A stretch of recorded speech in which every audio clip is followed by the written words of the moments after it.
Bonsoir à tous. Merci pour votre présence lors de ce conseil municipal du 31 mai 2021. Nous sommes encore ce soir en configuration restreinte compte tenu des restrictions sanitaires et nous espérons très vite pouvoir basculer dans une autre disposition avec de nouveau du public. Il n'est pas certain encore qu'au mois de juin nous puissions le faire. On verra les arrêtés et les décisions du gouvernement en la matière. Et puis, au pire, on espère qu'au mois de septembre, on pourra enfin démarrer une année habituelle. Alors, je désigne ce soir comme secrétaire de séance Madame Catherine Steckelrom. Et je vais évidemment faire l'appel avant que nous commencions notre ordre du jour. Alors, Monsieur Goyer, présent. Madame Steckelrom. Monsieur Stéphane Marlot. Madame Marie-Aude Pézril. Monsieur Antoine Bruno. Présent. Madame Christelle Paculic. Monsieur Julien Détré. Madame Mireille Goyer. Présent. Monsieur Éric Vivin. Présent. Madame Marie-Paul de la Rovère. Présent. Madame Evelyne Guermet, procuration pour Madame Mireille Goyer. Monsieur Patrick Lambert. Présent. Monsieur Jérôme Adam. Présent. Monsieur Frédéric Sabatier, procuration pour Monsieur Patrick Lambert. Monsieur Éric Barra, procuration pour Monsieur Stéphane Marlot. Madame Malika Vivin, procuration pour Monsieur Vivin. Madame Sandrine Nègre, procuration pour Monsieur Antoine Bruno. Monsieur Thierry Basali. Présent. Monsieur Franck Sultan. Présent. Madame Magali Barbeau. Présent. Madame Sophie Lambert, je ne sais pas pourquoi on l'a déjà passé. Non, elle est là pour Madame Marie-Aude Pézril, procuration. Madame Cindy Gauvin, procuration pour Monsieur Goyer. Monsieur Denis Barouero. Monsieur Jean-Claude Mettel, procuration pour Madame Alifa. Madame Claudine de Rivas. Monsieur Roger Bernet, procuration pour Madame Bernadette Bonzon. Madame Béatrice Alifa. Madame Bernadette Bonzon. Nous avons tout le monde. Et donc après la désignation au secrétaire de séance Madame Steckelrom, nous en passons aux décisions du maire. Avons-nous des questions sur les décisions du maire, des remarques? Madame Alifa, vous avez la parole. Bonjour mesdames et messieurs. Oui, on avait juste une remarque sur la décision 22 où donc le préfet vous a refusé le refus de permis, d'après ce que je vois, puisque vous engagez une désignation d'avocat. C'était juste une remarque. Et sur la 2031, concernant la convention de mise à disposition de locaux gratuits pour l'entraînement des policiers, pourquoi Enfin, il me semble qu'avant on allait à Martigues. Pourquoi on va à Istres maintenant? C'est juste, il y a eu quelque chose qui s'est passé, parce que je sais qu'il y avait une convention avec Martigues. Il me semble que. Alors, est-ce qu'il y a eu un problème de convention? Je ne sais pas. Peut-être. Ouais. Monsieur Marlot, sur le deuxième point. Oui, bonjour à tous. Sur ce point-là, c'est juste qu'on a passé une convention avec Istres parce que tout simplement la personne qui est habilitée à faire ces entraînements-là, le tarif fonctionne en fonction du nombre d'agents à former. Et on s'est rattaché avec Istres pour bénéficier d'un tarif moins élevé pour l'ensemble de nos agents. Parce que là, c'est la convention pour les locaux, simplement. Alors, c'est juste pour les locaux d'entraînement au bâton et tonfa, matraque télescopique, etc. C'est pas la même convention dont vous parlez pour l'armement. Pour l'armement des armes à feu, je parle. Justement, j'ai vu qu'il y avait les deux. Non, là, vous confondez les deux. En fait, pour l'armement, l'arme à feu, on a toujours la convention avec le stand de tir de Martigues. D'accord. Voilà. Et pour l'entraînement en bâton télescopique, tonfa, etc. Ah oui, les catégories DA, c'est ça. Oui, c'est ça. Tout à fait. Donc, ça fera. Ok, parfait, merci.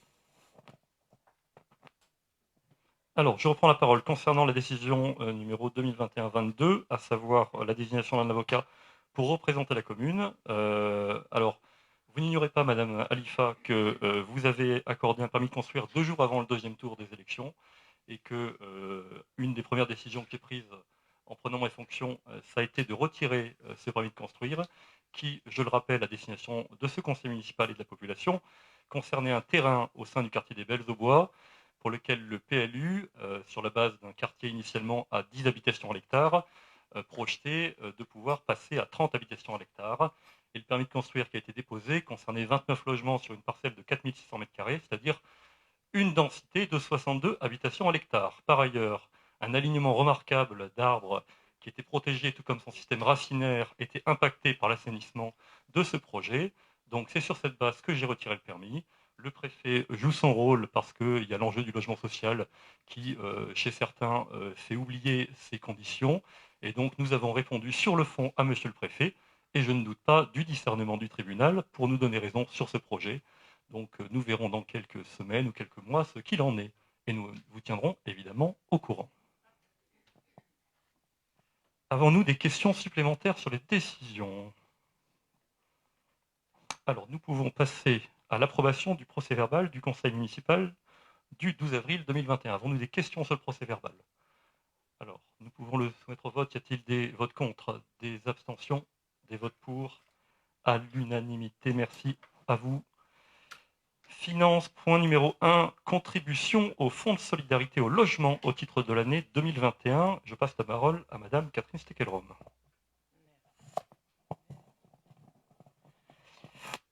Rappeler au conseil municipal que la commune participe contribue au fonds de solidarité logement qui a pour but d'aider les ménages en difficulté en leur proposant des aides financières pour régler des situations d'impayés d'énergie, de faciliter l'obtention aussi d'un logement et leur permettre d'y rester, de s'y maintenir. Cette contribution se base est calculée sur la base de 0,15 € par habitant, sur une base de 5 983 habitants, d'après le dernier recensement de la population, ce qui fixe le montant donc, de cette participation à 898 €. La même que nous avons votée d'ailleurs en décembre dernier.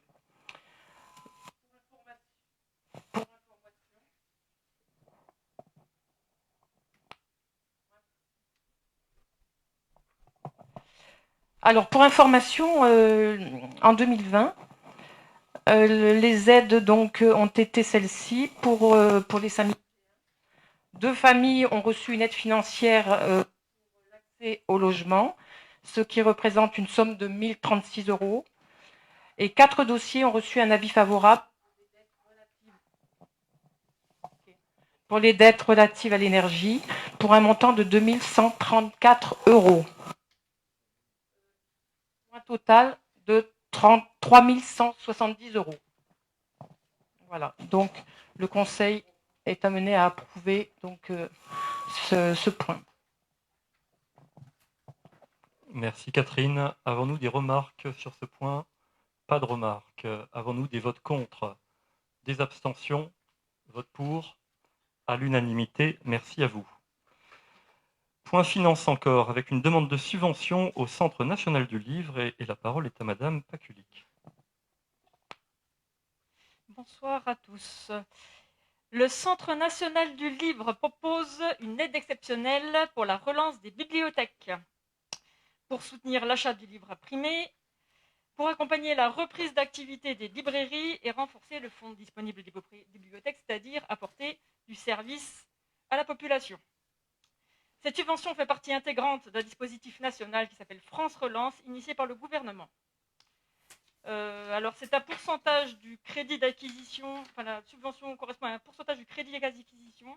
Notre crédit d'acquisition est de 9 214 € en 2021, donc notre subvention serait de 30% de ce crédit d'acquisition, soit 2 764 €. Voilà. Merci Christelle. Avons-nous des questions sur ce point? Juste, j'ai peut-être loupé, le crédit d'acquisition, il est calculé comment? Vous le savez ou pas? Alors, et tous les livres ne sont pas compris dans. Enfin, c'est pas. En fait, c'est en fonction. C'est vraiment le budget qui est prévu pour les livres imprimés. Hors DVD, CD. Vraiment Oui, non, mais pourquoi on nous attribue 9 214 €? Non, ça c'est notre budget. Oui, donc voilà. C'est prévisionnel. le crédit d'acquisition, mais est-ce qu'il y a un plafond, quelque chose? Ça, Oui, c'est un pourcentage en fonction du budget prévu pour l'année. Non, ça c'est la subvention, mais il y a un plafond, il y a quelque chose ou on fait comme on veut? Non, je ne sais pas. Non, on a un budget qu'on prévoit à l'année qui est de 9 Non, mais vous pouviez commander beaucoup plus ou beaucoup moins. On ne vous a pas plafonné. C'était juste une question toute simple. Ah non, mais on ne va pas tricher. C'est Non, une c'est pas déclaration ça. sur l'honneur. Est-ce que vous étiez plafonné dans la demande? Est-ce que vous pouviez commander pour 50 000 € de livres ou on vous a dit c'est moins de ça? C'est juste une question. Non, c'est en fonction du budget de D'accord, la municipalité. On vote au début d'année. Merci. Avons-nous d'autres questions? Pas d'autres questions. Je mets au vote. Y a-t-il des votes contre? Des abstentions? Des votes pour? À l'unanimité. Merci à vous.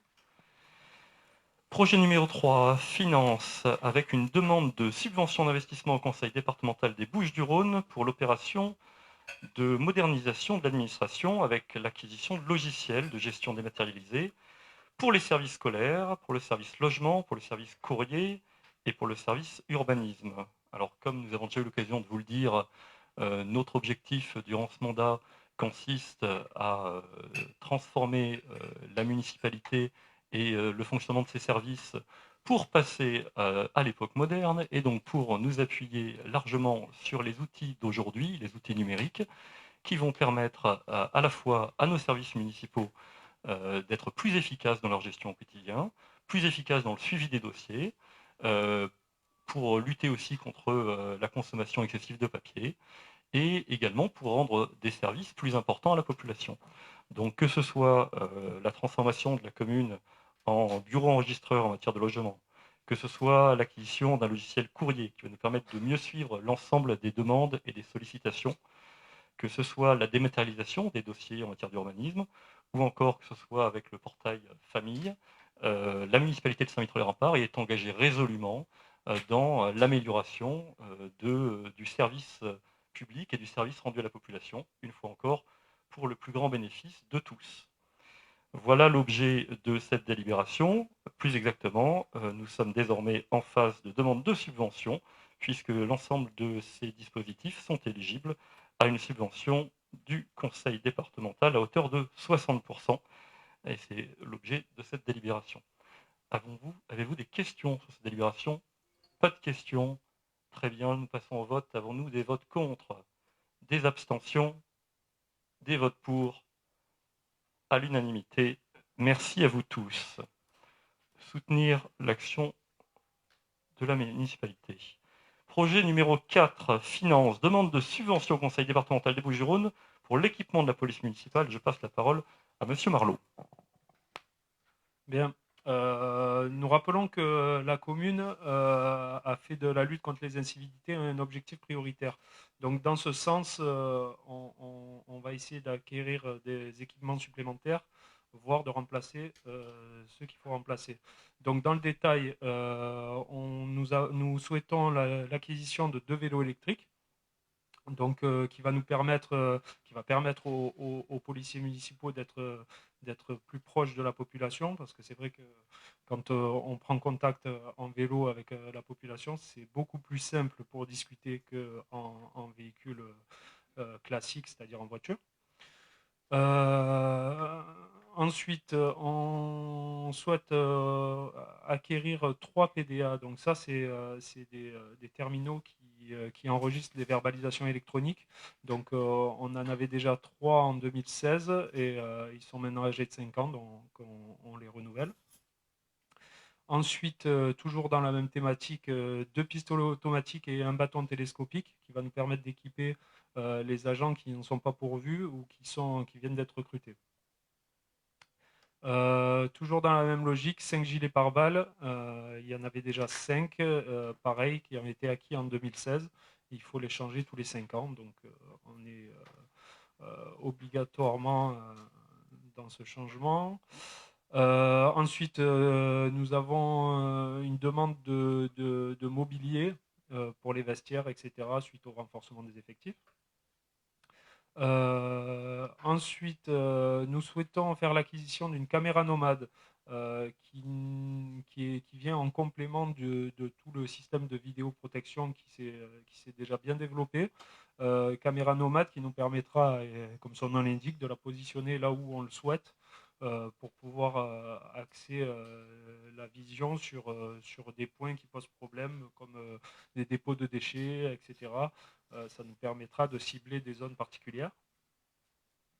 Ensuite, nous souhaitons l'acquisition de 5 certificats électroniques RGS.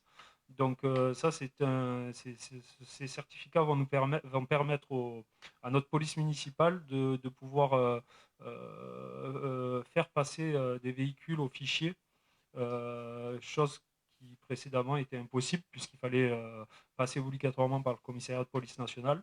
Grâce à ce nouveau principe, ils vont pouvoir le faire directement depuis la voie publique sans perdre de temps. Enfin, toujours dans le même registre, un ordinateur portable.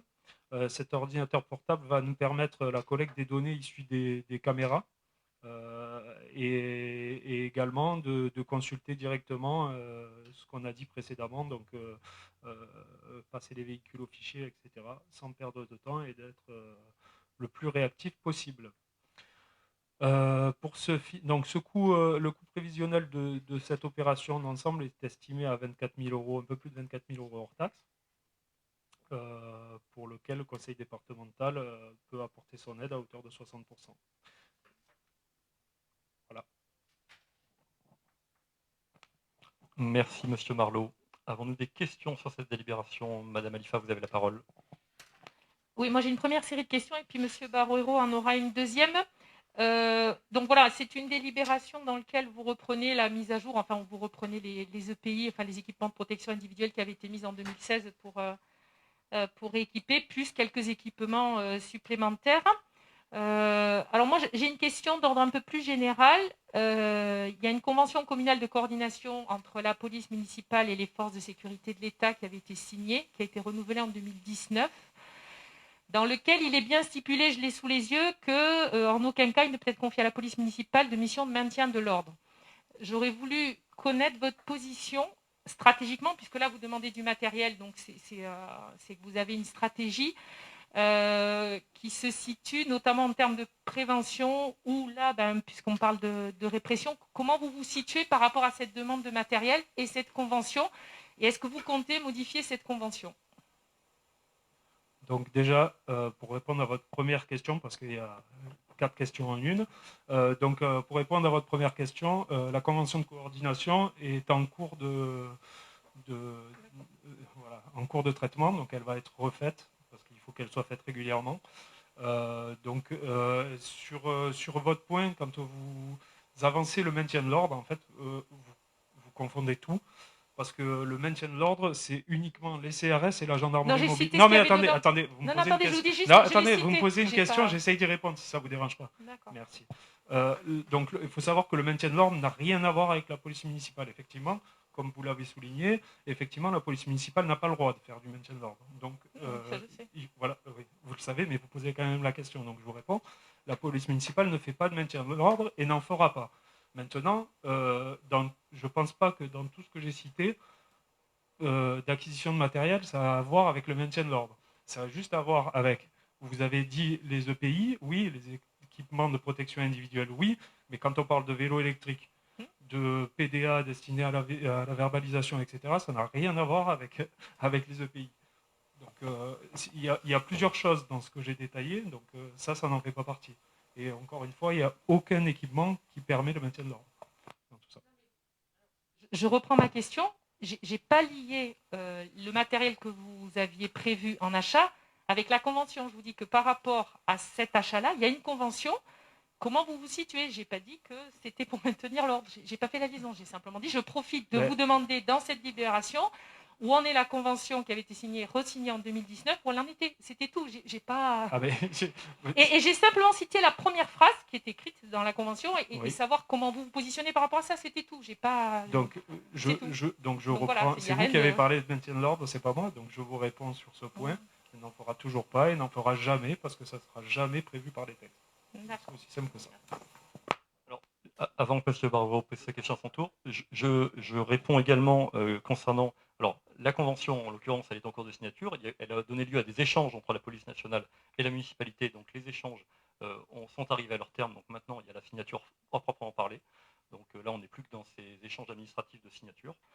Par ailleurs, j'ai bien noté effectivement que vous soulignez qu'on avait des équipements individuels qui étaient dans le prolongement de ce que vous avez voté. Mais alors là, il va me falloir rappeler que vous-même, vous étiez en porte-à-faux vis-à-vis de vous-même, puisque vous étiez, vous, opposé à titre personnel à l'armement de la police municipale en armes à feu. Vous aviez fini par le faire lors du mandat précédent ou par le voter contrainte et forcée par votre majorité. Donc nous poursuivons une démarche qui consiste à dire que la police municipale, ce n'est pas une logique de prévention ou de répression, c'est une logique de protection. Et ça, ce mot-là, vous avez du mal à l'entendre. La police municipale, elle est équipée d'abord pour être protégée, parce que l'uniforme est une cible aujourd'hui. Et malheureusement, on le constate régulièrement avec des faits divers dramatiques. Et par ailleurs, la police municipale, elle peut aussi être amenée à intervenir quand il y a des cambriolages. Et en l'occurrence, quand on n'est pas équipé, eh ben, on ne peut rien faire. Donc là, en l'occurrence, on peut venir en soutien d'une intervention et on peut protéger la population en cas d'extrême urgence. Alors on ne le souhaite évidemment pas, mais on n'est pas là pour pleurer après. On est là pour être prêt s'il devait arriver quelque chose. Voilà pour ma réponse. Si vous souhaitez répondre, je vous laisse répondre et puis ensuite on passera la parole à M. Barbero. Je voulais juste dire que j'ai juste posé une question, donc vous faites un procès d'intention tous les deux, mais j'ai juste posé une question toute simple de convention. Donc vous m'agressez de suite, j'ai rien demandé, j'ai juste posé une question très courtoise et je n'avais aucun sous-entendu. Donc voilà, je trouve ça un peu cavalier. Donc on espère que vous avez eu votre réponse. Très bien.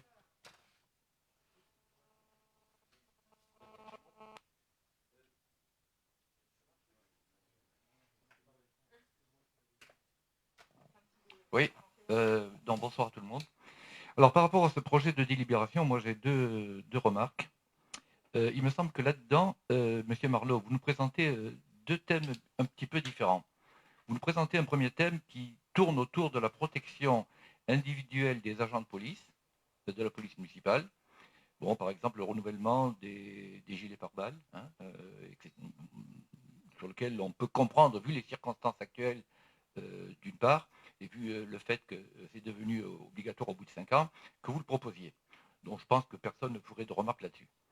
En revanche, vous nous proposez un deuxième thème dans la même délibération qui consiste à augmenter la surveillance des personnes, en particulier par l'objet de la caméra mobile, la caméra nomade, comme vous voulez dire.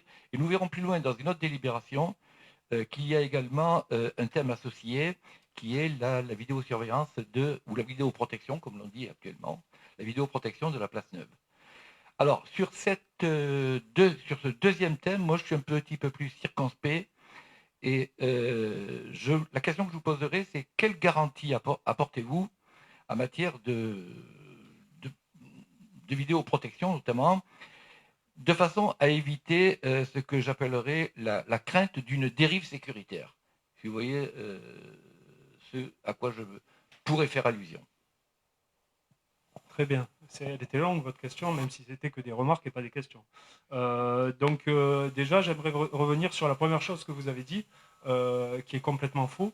Vous ne maîtrisez pas trop le sujet, là. Parce que quand vous me parlez de surveillance des personnes, la première chose que vous avez dit, c'est rajouter des caméras pour surveiller les personnes. C'est complètement pas dans le thème.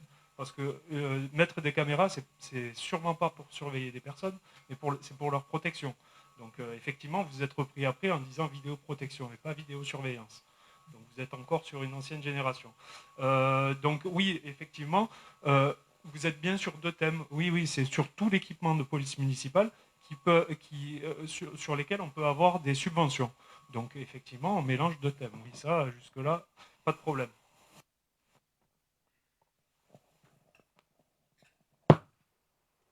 Je peux prendre la parole une seconde ? Je vous rends la parole. J'aimerais juste préciser également que la mise en œuvre de ces caméras avait été envisagée et même préparée sous le mandat précédent, votée à 2 reprises, jamais réalisé. Nous le faisons. Je ne vous ai jamais entendu sous le mandat précédent protester contre le déploiement de ces caméras, M. Baruero. Attention, on ne parle pas des mêmes choses. Je parle, moi, de risque de dérive sécuritaire, et c'est par là que je terminais ma première intervention, qui est, dans le cadre de la protection des libertés, je vous demande quelle garantie, la protection des libertés individuelles et la protection de l'image privée des individus, quelle garantie nous apportez-vous que les garanties fondamentales seront bien respectées? Donc, pour ce point, merci d'être précis, au moins c'est clair. Sur ce point-là, tout est encadré par la CNIL, d'accord? Et on ne peut pas faire ce qu'on veut en matière... Vous devez bien le savoir, puisque sous le mandat précédent, c'était déjà d'actualité. Donc, tout est entouré, tout est cadré par des textes législatifs et réglementaires. Donc, Monsieur Baruero, votre micro est resté allumé, et du coup, on a des grésillements. On ne peut pas se dire qu'il va y avoir un problème sur une dérive sécuritaire. On n'est pas là pour ça, on n'est pas là pour fliquer les gens. Et ça, c'est un débat qui a eu lieu maintes et maintes fois au niveau national. On en arrive toujours à la même conclusion, c'est que depuis qu'il y a des caméras, il n'y a pas eu plus de problèmes que ça. Au contraire, les caméras sont faites pour justement pouvoir revenir sur les images si nous avons une réquisition judiciaire de la part d'officiers de police judiciaire, etc., du commissariat ou de gendarmerie, pour pouvoir traiter des faits délictuels, etc. Donc, effectivement, il n'y a pas que ça. Il peut y avoir des dépôts sauvages, il peut y avoir plein de choses dedans. D'accord? Donc, c'est pour la protection des personnes, oui, pour faire respecter la loi. Mais en aucun cas, c'est pour fliquer les gens. Alors, en précision complémentaire, effectivement, sur le fond, d'abord, nous n'avons pas des policiers qui surveillent en permanence les caméras. Hein. On a des agents qui sont présents, mais qui ne sont pas en permanence en train de regarder les caméras 24 heures sur 24. Et par ailleurs, une fois que l'action est passée, nous ne pouvons revenir sur les enregistrements, comme vous l'indiquait l'adjoint à la sécurité, que sur la base d'une réquisition judiciaire. Donc effectivement, c'est absolument encadré. Typiquement, il n'y a évidemment aucun élu qui va regarder les enregistrements. Ça se fait uniquement par les agents de police sur la base d'une réquisition judiciaire. Donc votre question est légitime, même si elle a effectivement été entendue des milliers de fois à travers la France, et donc les choses sont cadrées. Et ici comme ailleurs, il n'y a aucune raison que ça se passe mal. Si nous avons terminé avec les questions, ou alors si vous souhaitez encore réagir, il n'y a aucun problème. Hein, mais si vous avez des questions supplémentaires, ou alors nous passons au vote. Madame Alifa, nous pouvons passer au vote? Parfait. Alors, y a-t-il vote contre? Monsieur Baruero vote contre. Un vote contre. Des abstentions? Des votes pour? À la majorité. Merci à vous pour l'adoption de ce point. Projet numéro 5. Finances. Demande de subvention d'investissement au Conseil départemental des Bouches-du-Rhône pour la réalisation de travaux d'aménagement dans les crèches et les écoles de la commune. Monsieur Bruno a la parole en tant qu'adjoint en charge des travaux. Bonsoir à tous. Donc, la commune réalise chaque année divers travaux d'amélioration sur les bâtiments communaux. Donc, sur l'exercice 2021, la commune souhaite réaliser des travaux d'aménagement sur la crèche Imprunel. Ces travaux dans l'objectif est d'améliorer l'accueil des enfants consistent à doter l'espace extérieur d'un sol amortissant pour un montant de 9 128 €. À la rénovation des murs et plafonds des locaux accueillant le dortoir des bébés, l'infirmerie et le bureau de direction pour un montant de 5 962,50 €. À réaliser en façade sud du bâtiment un auvent pare-soleil en toile, côté court, pour protéger les enfants lors des activités extérieures pour un montant de 2 592,50 €. Ainsi que le remplacement de l'éclairage existant par un éclairage par dalle de LED, la lumière à LED, moins consommateur d'énergie, apportant plus de confort aux enfants, pour un montant de 1 362,50 €. Donc, le coût prévisionnel des travaux dans les crèches est estimé à 19 045,50 €. Des questions là peut-être? Non, je continue. On verra à la fin. Donc, le coût prévisionnel, ok. Donc, des travaux sont également prévus dans les écoles de la commune. Donc, 40 mètres carrés de sol à l'école Rostand doivent être très rapidement remplacés par des sols souples adaptés à un usage scolaire pour le respect des règles sanitaires en vigueur. Donc, ce remplacement, c'est dans l'aire de jeu, salle de motricité. Je tiens à rentrer dans le détail puisque la question m'avait été posée au sein de l'équipe des élus. Il est par ailleurs envisagé de procéder à une réfection de l'entrée de l'école élémentaire Vaillant pour la création d'une engravure au sol permettant d'accueillir un tapis brosse. Le montant prévisionnel des travaux dans les écoles s'élève à 4 000 €. Donc, le coût prévisionnel total de cette opération est estimé à 23 045,50 €. Donc, le plan de financement prévisionnel de cette opération est le suivant. Donc, financement extérieur, conseil départemental du Bouches-du-Rhône, à la hauteur de 60%, 14 415,66 €.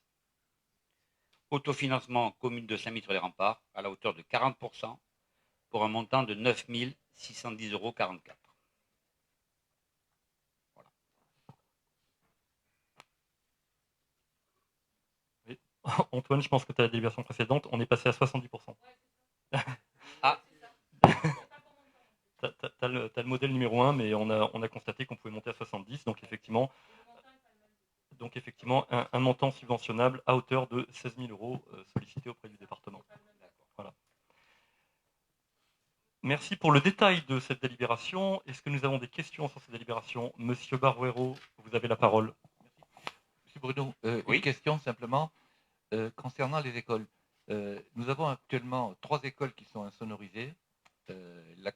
La quatrième, qui est l'école élémentaire Rostand, ne l'est pas. Est-ce que vous envisagez dans un avenir proche d'engager des travaux d'insonorisation dans cette école? À aujourd'hui, donc. Éventuellement, passe la parole à Mireille Goyer, je pense que elle.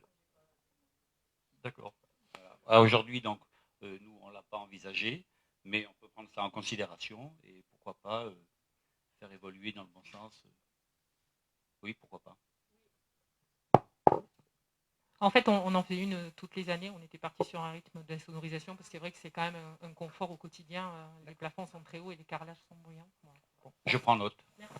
Et on prend note. Merci pour ces questions et remarques.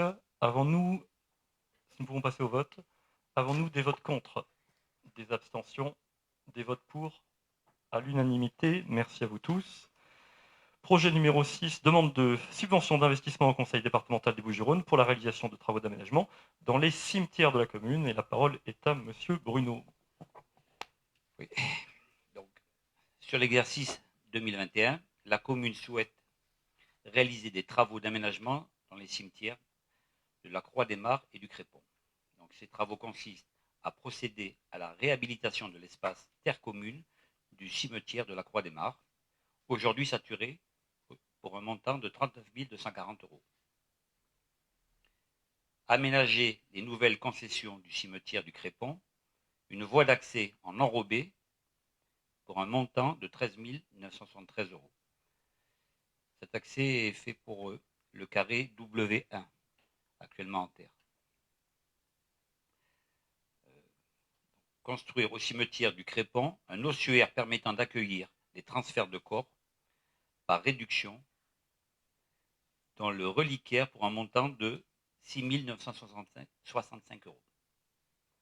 La présente délibération vise à approuver la demande de subvention auprès de tout organisme susceptible d'apporter sa contribution financière et à autoriser la signature de tous les documents y afférents. Donc, le coût prévisionnel de cette opération est estimé à 60 178 €. Donc, on est toujours à 70% là? Ok. Le conseil départemental des Bouches-du-Rhône, financement externe. Donc, conseil départemental des Bouches-du-Rhône à 70%.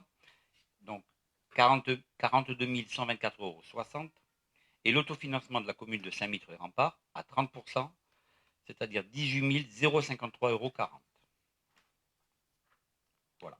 Merci Antoine. Ce sont des travaux dans les cimetières, évidemment, qui sont importants, compte tenu de la portée symbolique que chacun trouve en ces lieux. Avons-nous des questions sur cette délibération? Pas de questions. Avons-nous des votes contre? Des abstentions? Des votes pour? À l'unanimité. Merci à vous tous. Projet, que je ne me trompe pas, projet numéro 7, demande de subvention d'investissement au Conseil départemental de Bouches-du-Rhône pour l'aménagement de l'esplanade et de l'aire de jeu située devant le groupe scolaire Édouard Vaillant.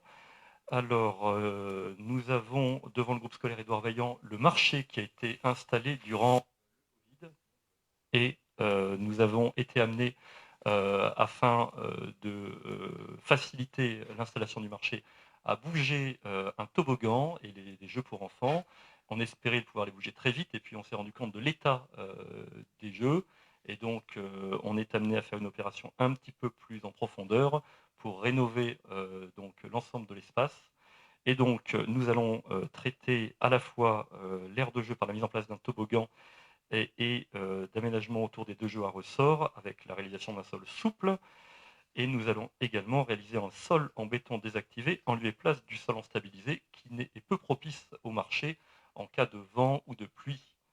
Voilà pour le détail de cette opération qui est subventionnable à hauteur de 70%, ce qui est l'objet de cette délibération. Avons-nous des questions sur cette délibération? Monsieur Barbero, vous avez la parole.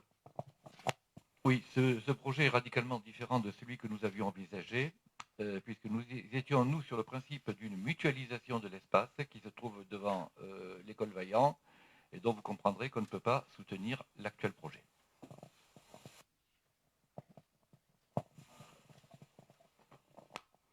C'est noté. Avons-nous des votes contre ce projet? Forcément, oui. 6 votes contre, des abstentions, des votes pour, adopté à la majorité. Merci à vous. Finances, toujours, demande de subvention d'investissement. C'est une soirée demande de subvention au Conseil départemental des Bouches-du-Rhône pour la réalisation des travaux de chauffage et climatisation à la bibliothèque municipale. La parole est à Monsieur Bruno pour ce dossier qui traîne depuis des années. On est très heureux de pouvoir le mettre en œuvre enfin.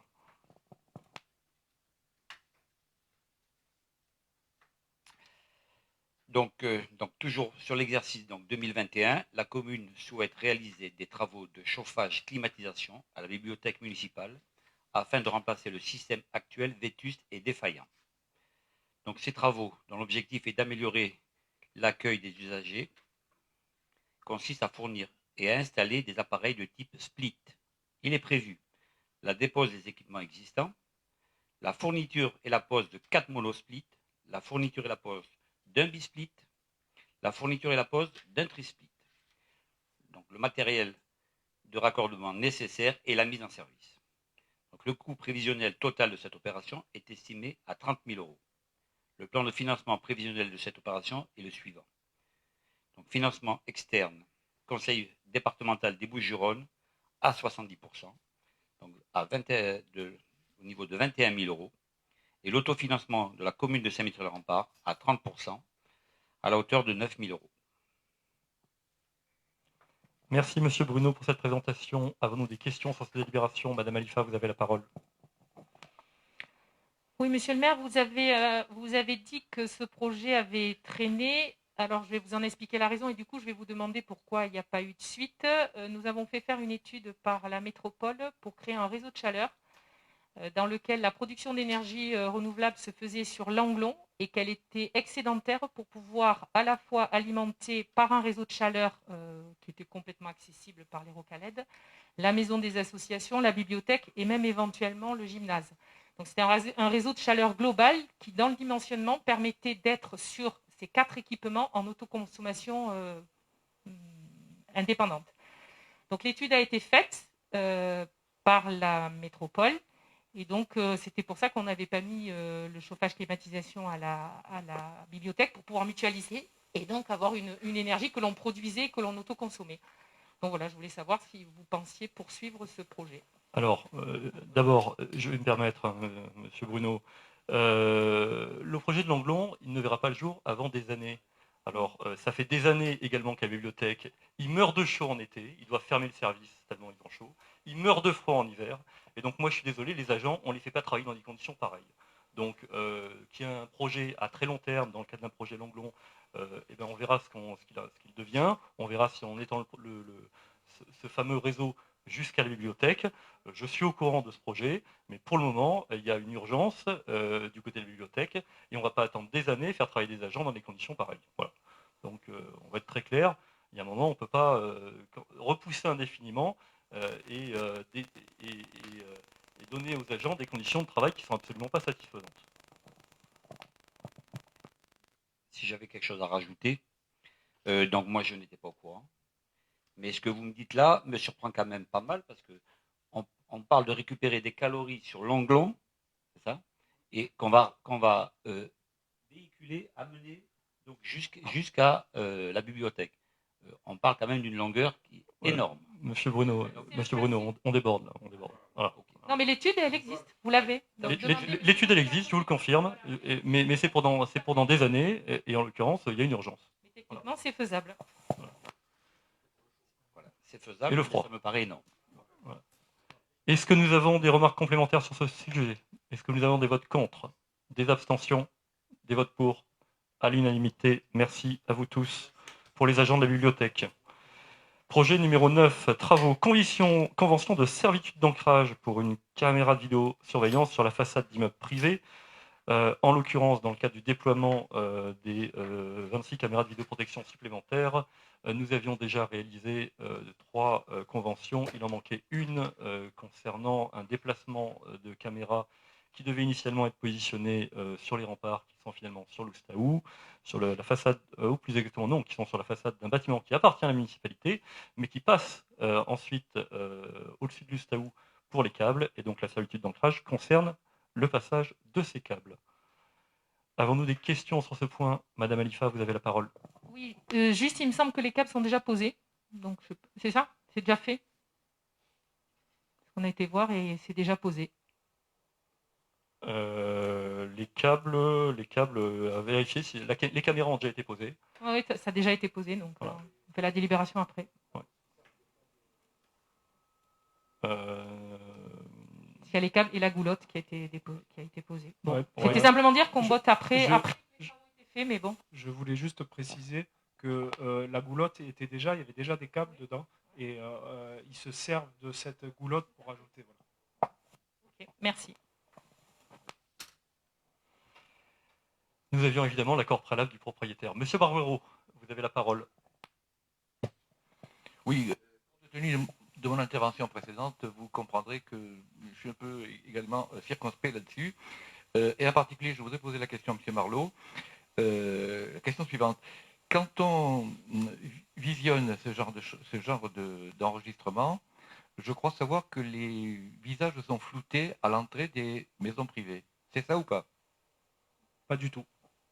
Pas du tout. Alors, en fait, sur les logiciels, si vous voulez rentrer dans le détail, sur les logiciels qui gèrent ces caméras, en fait, il est positionné des masques afin de ne pas pouvoir avoir la vision sur les parties privées. Donc, c'est des masques qui se déplacent en même temps qu'on déplace la caméra. C'est des logiciels pour ne pas pouvoir voir les fenêtres, les portes d'entrée, etc. Donc, en fait, ce n'est pas des choses à l'américaine où on floute les visages. Ça ne marche pas comme ça. Les gens sont visibles dans la rue. À partir du moment où on pénètre dans une propriété privée, plus rien n'est visible. Ni les visages, ni les personnes, ni la propriété privée. Donc, si je comprends bien, si je vais prendre le café à l'Oustau, je suis vu. Alors, si vous allez prendre le café à l'Oustau, Sur la terrasse de l'Oustau. ce que vous avez tout à fait le droit de faire, vous serez vu si jamais vous faites quelque chose de répréhensible. Mais non. Je prends un café, forcément. je lis un journal. Oui. C'est pas répréhensible. Mais Ah, je suis vu. Et, C'est bien ça? Vous êtes sur l'espace public. Alors, Donc, je considère que c'est attentatoire. alors, vous considérez ce que vous voulez, Monsieur Barouero. Par contre, ce qui est sûr, c'est que si vous pouvez être vu, mais de toute façon, par des agents qui sont assermentés. Quand vous vous faites arrêter sur la route parce qu'il y a un contrôle de police, vous présentez vos papiers, j'imagine. Oui, mais vous, D'accord. mais vous-même, Non, mais, laissez-moi aller jusqu'au bout de la réflexion. Merci, vous êtes gentil. Quand vous vous faites arrêter, donc vous présentez vos papiers parce que vous êtes un bon citoyen. D'accord. La personne qui vous arrête, vous lui demandez pas si elle est assermentée, si elle a sa carte professionnelle sur elle, etc. Là, en l'occurrence, les gens qui sont derrière les caméras, c'est-à-dire qui peuvent les visionner, sont assermentés spécifiquement pour ça. C'est-à-dire qu'on leur apprend, c'est un métier, Monsieur Barouero. Donc ils ne sont pas là pour regarder ce que font les gens, dire ah tiens, la voisine elle est avec mon voisin, c'est bien, ils font ça. C'est pas du tout comme ça que ça se passe. Ça c'est dans l'esprit de ceux qui sont toujours dans la contradiction. je comprends bien, vous-même, vous êtes assermenté. Moi, je ne suis pas du tout assermenté pour les caméras. Mais si vous posez la question personnellement, si vous voulez savoir toute ma vie, je vous la raconte, il n'y a pas de problème. Bon, on va se dispenser de l'avis des uns et des autres. Bon, je remercie M. Marlot, qui, en tant qu'adjoint à la sécurité, est en capacité, compte tenu de son métier d'ancien gendarme et d'aujourd'hui policier municipal, de répondre techniquement à des questions totalement aberrantes de M. Barouero. Je vous rappelle que quand vous êtes sur l'autoroute, il y a des caméras qui vous filment aussi. Vous ne faites pas un procès à l'État. Et là, il ne s'agit certainement pas de vous surveiller, mais il s'agit de pouvoir, en cas d'enquête judiciaire, de pouvoir effectivement apporter des éléments dans le cadre d'une enquête à la police nationale et à la justice de notre pays. Je ne supposais pas que vous étiez concerné par des actions répréhensibles, Monsieur Barouero. Voilà. Si nous avons passé les questions, Madame Alifa, vous avez une question, une remarque? Juste, pardon, c'est pour ça qu'on votera contre, parce que la délibération est passée après les travaux et pour les raisons évoquées par Monsieur Barouero, donc nous avons au total 4 votes contre. D'accord, donc la protection de la liberté, pour vous, des caméras de vidéoprotection, le principe des caméras vous pose problème? Non? On vous a expliqué, c'était parce que la délibération... Vous refusez qu'on soit d'un avis différent du vôtre. Vous refusez le principe de la démocratie qui est d'avoir des avis différents du vôtre. Voilà le problème. Monsieur Barouero, je ne vous le conteste pas du tout. Je vous mets devant vos contradictions puisque vous étiez jusqu'à il y a un an dans la majorité qui a voté pour ces travaux. Vous ne vous êtes jamais exprimé sur le sujet. Voilà la contradiction, Monsieur Barouero. Vous avez tout à fait le droit d'avoir votre position. Une majorité. Le débat a lieu à l'intérieur de la majorité, pas au conseil municipal. Mais Monsieur Barouero, dans le cadre de l'opposition, vous êtes capable de voter parfois de façon différente de vos colistiers. Et ça nous est aussi arrivé, nous, dans la majorité. Vous, dans votre majorité, il est arrivé au moins une fois, sous le mandat précédent, qu'un de vos colistiers soit en désaccord avec un de vos projets et le manifeste dans le cadre du vote. Donc, une fois encore, l'objet ici n'est pas de savoir si nous acceptons ou pas la contradiction, nous l'acceptons. Nous mettons simplement en évidence les contradictions qui sont les vôtres et les positions totalement à rebours des enjeux aujourd'hui de sécurité qui sont attendus par nos concitoyens, Monsieur Barouero. Bien, si nous n'avons plus de remarques, nous allons pouvoir passer au vote. Alors, sur cette délibération, qui vote contre? 6 votes contre de la part de l'opposition. Qui s'abstient? Qui vote pour? Adopté à la majorité. Merci à vous. Nous passons désormais à la délibération numéro 10 avec l'actualisation et la modification du tableau des effectifs. Avec deux éléments. D'abord, la création d'un emploi d'adjoint d'animation territoriale principale de deuxième classe à temps complet, qui correspond à un recrutement auquel nous allons procéder dès que vous allez nous donner l'autorisation de créer cet emploi. Et nous avons également, Madame Alifa, corrigé un certain nombre d'erreurs dans le tableau des effectifs que vous aviez signalé lors du dernier conseil municipal. Avez-vous des questions sur cette délibération?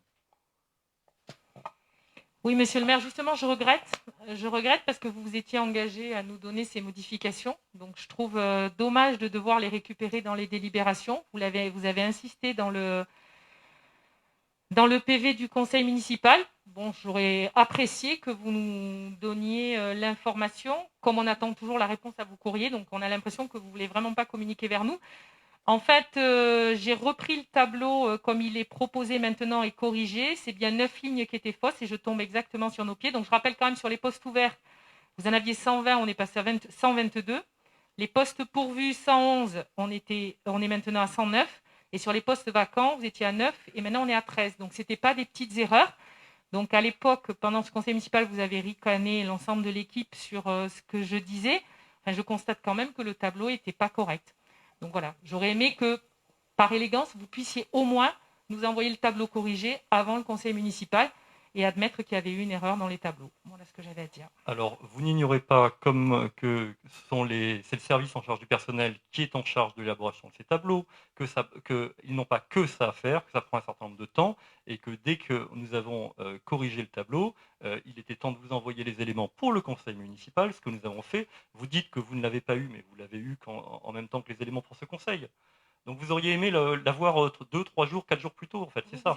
Vous étiez engagé personnellement, je ne parle pas du service du personnel. Je relis le compte-rendu. À 2 reprises, je vous ai demandé, je vous ai dit qu'on voterait pour la délibération à partir du moment où vous me transmettriez, en tout cas, je comptais ce que vous me transmettiez, les modifications. Nous étions engagés Vous n'avez pas respecté vos engagements. Je suis désolé, nous nous étions engagés à vérifier dans le détail et à corriger le cas échéant, à vous le transmettre évidemment dans la mesure où nous l'adoptons aujourd'hui de nouveau au conseil municipal. Et s'il n'y avait pas eu le vote d'une modification d'emploi, on l'aurait fait de toute façon. Donc une fois encore, vous pinaillez pour quelques jours. Hein. Vous nous dites que vous ne l'avez pas eu alors que vous l'avez eu. Bon, s'il n'y a pas d'autres remarques sur ce point, je soumets au vote. Y a-t-il des votes contre ce point? Y a-t-il des abstentions? Y a-t-il des votes pour? À l'unanimité, merci à vous. Nous arrivons désormais à un dernier point de ce conseil municipal avec le point numéro 11 et la modification de l'indemnité forfaitaire complémentaire pour élection.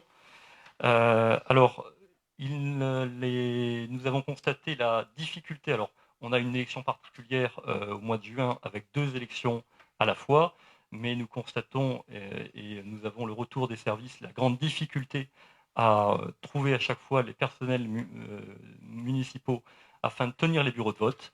Et donc, afin de faciliter cette mobilisation et de remercier les agents qui sacrifient à 2 reprises un dimanche, nous proposons une augmentation de cette indemnité compensatrice. Avons-nous des questions sur ce point? Pas de questions. Y a-t-il des votes contre? Des abstentions? Des votes pour? À l'unanimité, merci à vous. L'ordre du jour de ce conseil municipal est épuisé. Le conseil municipal est donc clos. Très bonne soirée à tous.